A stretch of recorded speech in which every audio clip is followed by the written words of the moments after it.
Bahasa Indonesia adalah bahasa resmi yang dipakai oleh Negara Kesatuan Republik Indonesia. Kapan bahasa Indonesia lahir?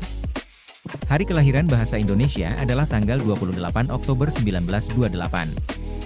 Setiap tahun, bangsa Indonesia merayakan tanggal 28 Oktober sebagai Hari Sumpah Pemuda. Dalam butir Sumpah Pemuda tersebut, ada penjelasan bahasa Indonesia sebagai bahasa persatuan.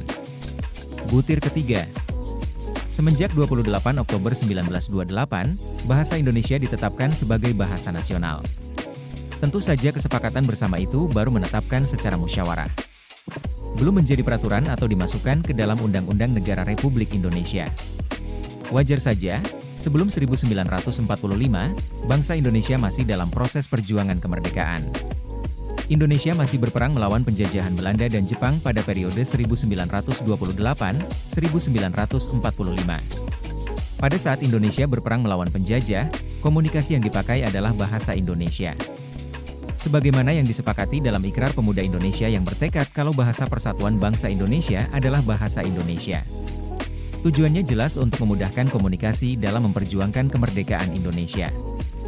Jadi, jika bahasa Indonesia disebut sebagai bahasa nasional, artinya bahasa Indonesia adalah bahasa pemersatu bangsa Indonesia yang terdiri dari banyak suku, budaya, dan bahasa.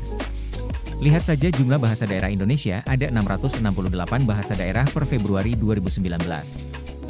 Data itu resmi dari Kemendikbud. Satu hari setelah proklamasi kemerdekaan Indonesia, 18 Agustus 1945 bahasa Indonesia ditetapkan menjadi bahasa negara Republik Indonesia. Sebagaimana halnya dituang dalam Undang-Undang 1945 atau yang dikenal dengan UUD 1945. UUD 1945 kemudian menjadi UUD Negara Republik Indonesia. Bahasa Indonesia sebagai bahasa negara disebutkan dalam bab 15, pasal 36. Dalam pasal 35 disebut kalau bahasa negara ialah bahasa Indonesia. Baru pada tahun 1954, asal bahasa Indonesia dinyatakan berasal dari bahasa Melayu. Pernyataan ini dikeluarkan dalam Kongres Bahasa Indonesia II, KBI II, yang dilaksanakan di Kota Medan, Sumatera Utara. Para peserta Kongres mengeluarkan keputusan kalau bahasa Melayu adalah asal atau orang tua dari bahasa Indonesia. Tentu saja ada banyak pertimbangan kenapa bahasa Melayu diadopsi menjadi bahasa Indonesia. Beberapa alasan dan pertimbangan kenapa bahasa Melayu adalah asal-usul bahasa Indonesia. Bahasa Melayu adalah bahasa penghubung, lingua franca, di sebagian besar wilayah Asia Tenggara pada saat itu. Termasuk penyebarannya di wilayah Indonesia dari Sabang sampai Merauke. Bahasa Melayu sudah dipakai sejak abad ke-7 di wilayah Asia Tenggara. Jauh sebelum bangsa Belanda menjajah Indonesia. Dibuktikan dengan beberapa prasasti yang ditemukan di Palembang, Jambi, Bangka Barat, dan Gandasuli yang menggunakan huruf Pranagari yang bahasanya adalah bahasa Melayu kuna. Bahasa Melayu adalah yang dipakai untuk melakukan transaksi jual-beli atau bahasa perdagangan yang menyebabkan bahasa ini menjadi menyebar di kalangan masyarakat. Sama seperti halnya bahasa Inggris di era sekarang yang dipakai dalam transaksi internasional. Bahasa Melayu adalah bahasa penghubung atau bahasa komunikasi antar suku di Indonesia. Jelas sekali kalau masing-masing suku punya bahasa daerah masing-masing. Sehingga bahasa Melayu menjadi bahasa pemersatu saat komunikasi. Tidak hanya dipakai antar suku saja, namun bahasa Melayu dipakai sebagai alat komunikasi saat ada pedagang asing yang datang dari luar negeri atau dari luar Nusantara. Bahasa Melayu tidak mengenal tingkat tuturan. Sehingga hal ini menjadikan bahasa Melayu diterima oleh suku-suku, pada pedagang, bangsa, dan kerajaan yang ada di Nusantara. Bahasa adalah jendela untuk memahami budaya dan identitas suatu bangsa. Setiap kata yang kita ucapkan membawa makna yang dalam. Misalnya, dalam bahasa Indonesia, kata "merdeka" bukan hanya berarti bebas, tetapi juga mencerminkan perjuangan dan harapan. Menariknya, bahasa juga bisa menjadi alat untuk menjalin persahabatan. Ketika kita belajar bahasa lain, kita membuka pintu untuk berkomunikasi dengan orang-orang dari latar belakang yang berbeda. Selain itu, bahasa daerah di Indonesia, seperti Jawa atau Sunda, kaya akan ungkapan dan filosofi hidup yang unik. Dengan memahami bahasa, kita tidak hanya belajar tentang tata bahasa, tetapi juga tentang cara berpikir dan nilai-nilai masyarakat. Jadi, mari kita hargai dan pelajari bahasa kita, karena di dalamnya tersimpan kekayaan yang tak ternilai.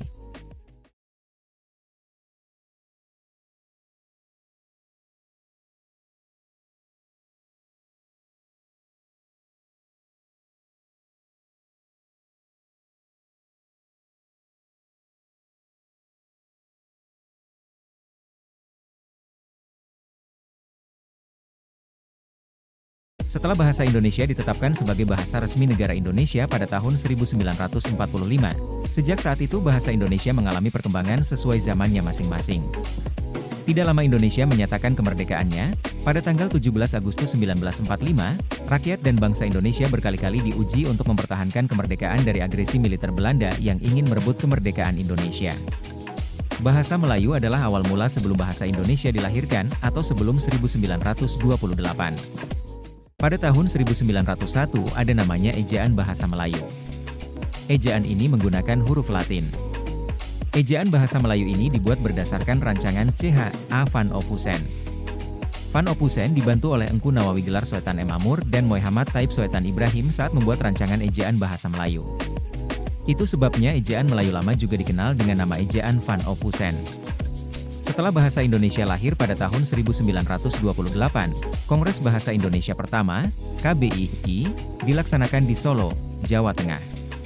Kongres ini memberi masukan supaya ejaan bahasa Indonesia yang ada pada saat itu lebih banyak diinternasionalkan. Keputusan ini dibuat oleh Soewandi pada tahun 1947.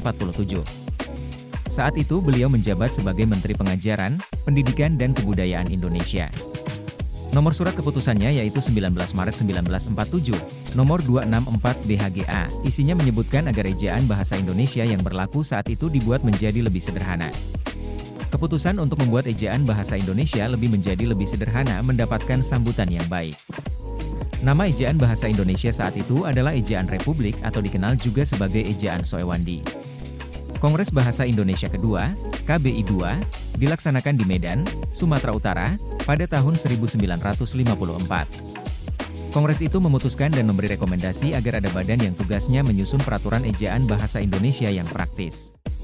Pada tahun 1959 ada sebuah perjanjian persahabatan. Perjanjian antara Republik Indonesia dengan Persekutuan Tanah Melayu atau dikenal juga dengan Federasi Malaysia. Keputusan perjanjian tersebut menghasilkan konsep ejaan bersama. Ejaan tersebut dikenal dengan Ejaan Melindo atau Ejaan Melayu Indonesia. Namun karena perkembangan politik yang ada pada saat itu, Ejaan Melindo tidak jadi diresmikan. Rancangan ejaan yang disempurnakan atau EYD dibuat sejak 1966. Ditandai dengan dibentuknya Panitia Ejaan Bahasa Indonesia Departemen Pendidikan dan Kebudayaan. Bapak A.E. Moeliono sebagai Ketua Panitia saat itu. Setahun kemudian, rancangan peraturan ejaan tersebut dipakai pada tahun 1967. Proses pembuatan rancangan peraturan ejaan ini melibatkan pihak Malaysia melalui komite bersama.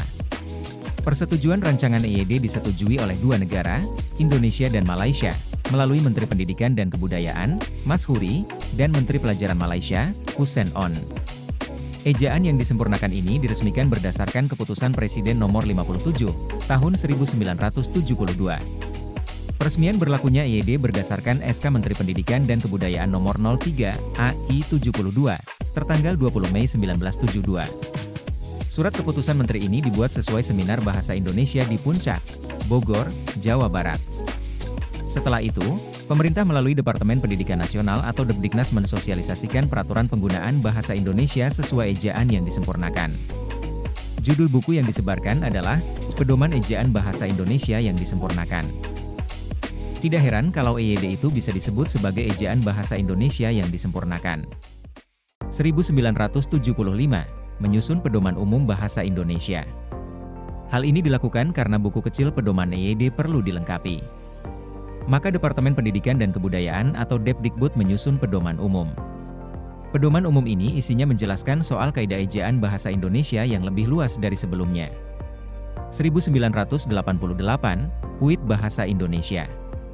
Pedoman Umum Ejaan yang Disempurnakan atau Puit Bahasa Indonesia edisi kedua diterbitkan. Lalu edisi ketiga diterbitkan pada tahun 2000 berdasarkan Peraturan Menteri Pendidikan Nasional. 2016, Puit menjadi Puebi. Dr. Anies Baswedan sebagai Menteri Pendidikan dan Kebudayaan saat itu mengeluarkan Permendiknas atau Peraturan Menteri Pendidikan dan Nasional. Peraturan itu memutuskan untuk mengganti nama Pedoman Umum Ejaan yang Disempurnakan menjadi Pedoman Umum Ejaan Bahasa Indonesia. 2019, Puebi. Sejak 2016 hingga saat ini, Pedoman Umum Ejaan Bahasa Indonesia atau Puebi menjadi peraturan resmi bagaimana cara menulis dalam bahasa Indonesia yang baik dan benar. Versi digital Puebi bisa diunduh secara gratis. langsung, dan resmi dari Badan Bahasa Kemendikbud. PUEBI ini penting diketahui oleh bangsa Indonesia mengingat kedudukan dan fungsi bahasa Indonesia yang begitu penting sebagai bahasa nasional, bahasa persatuan, dan bahasa resmi kenegaraan. Tanggal penting sejarah dan perkembangan bahasa Indonesia. Beberapa tanggal penting terkait tonggak sejarah perkembangan bahasa Indonesia. 28 Oktober 1928, bahasa Indonesia lahir. 18 Agustus 1945, bahasa Indonesia menjadi bahasa resmi. 20 Mei 1972, EYD diresmikan. 9 September 1987, PUID diterbitkan. 2016, PUID menjadi PUEBI. Bahasa adalah jendela budaya kita. Setiap kata yang kita ucapkan membawa makna dan sejarah.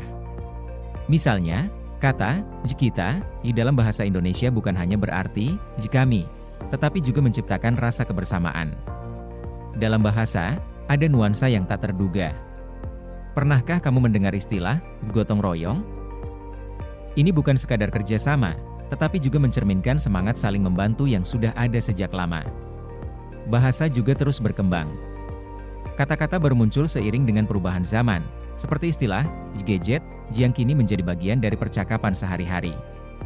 Dengan memahami bahasa, kita tidak hanya belajar berkomunikasi, tetapi juga memahami cara berpikir dan nilai-nilai masyarakat. Jadi, mari kita hargai bahasa kita, karena di dalamnya tersimpan kekayaan yang tak ternilai. Penggunaan bahasa Indonesia dalam kehidupan sehari-hari seiring waktu, bahasa Indonesia berkembang dan semakin digunakan dalam kehidupan sehari-hari. Di perkotaan, bahasa Indonesia menjadi bahasa utama dalam percakapan antara individu yang berasal dari berbagai suku bangsa. Meskipun banyak bahasa daerah masih digunakan di lingkungan keluarga dan komunitas, bahasa Indonesia tetap menjadi bahasa yang menghubungkan masyarakat di luar lingkup tersebut. Dalam dunia pendidikan, bahasa Indonesia digunakan sebagai bahasa pengantar di hampir semua jenjang pendidikan, mulai dari sekolah dasar hingga perguruan tinggi. Perkembangan bahasa Indonesia di media dan teknologi pengaruh media massa, baik itu televisi, radio, maupun media sosial, sangat besar dalam perkembangan bahasa Indonesia di kehidupan sehari-hari. Bahasa Indonesia yang disajikan di televisi dan radio seringkali menjadi acuan bagi masyarakat dalam menggunakan bahasa yang baik dan benar. Selain itu, dalam era digital saat ini, bahasa Indonesia juga berkembang pesat di media sosial. Kata-kata baru yang berasal dari bahasa asing atau bahasa gaul seringkali masuk ke dalam penggunaan bahasa Indonesia sehari-hari, membuatnya semakin kaya dan dinamis. Bahasa Indonesia dan globalisasi. Seiring dengan globalisasi dan kemajuan teknologi, bahasa Indonesia berinteraksi dengan banyak bahasa asing, terutama bahasa Inggris.